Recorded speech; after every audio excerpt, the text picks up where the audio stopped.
11/3/2025 குரோதி வருடம் மாசி மாதம் 27ஆம் தேதி செவ்வாய்க்கிழமை. இன்றைய நாளிற்கான ராசி பலன்கள். மேஷம் பரிசு பாராட்டு மழை உண்டு. ரிஷபம் தனவரவு உண்டு. மிதுனம் தேர்ச்சி உண்டாகும். கடகம் செலவுகளை கட்டுப்படுத்தும் நாள். சிம்மம் ஓய்வு நிறைந்த நாள்.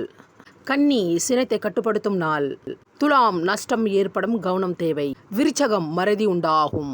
தனுசு பெற்றோர்களின் ஆதரவு உண்டு. மகரம் பக்தி நிறைந்த நாள். கும்பம் சலனம் உண்டாகும். மீனம் வாழ்க்கை தரம் உயரும். துலாம் ராசிக்கு சந்திராஷ்டமம். துலாம் ராசி நேயர்களே, இன்றைய நாள் முழுவதும் உங்களுக்கு சந்திராஷ்டமம் உள்ளதால் எந்த விதமான புது முயற்சியும் மேற்கொள்ளாதீர்கள். வெளியூர் பயணத்தை தவிர்ப்பது நல்லது. வெளியே செல்லும் பொழுது உங்களுடைய விலையுயர்ந்த பொருட்களை பாதுகாப்பாக வைத்துக் கொள்ளுங்கள். கடமையை மட்டும் செய்யுங்கள். அமைதியை கடைபிடிங்கள். இறை வழிபாட்டை மேற்கொள்ளுங்கள். யாருக்கும் கடன் கொடுக்காதீர்கள். பணத்தை கொடுத்தல் வாங்கல் கூடாது. இறை வழிபாட்டை மட்டும் மேற்கொள்ளுங்கள். முருகப்பெருமானை வழிபாடு செய்யுங்கள். இன்றைய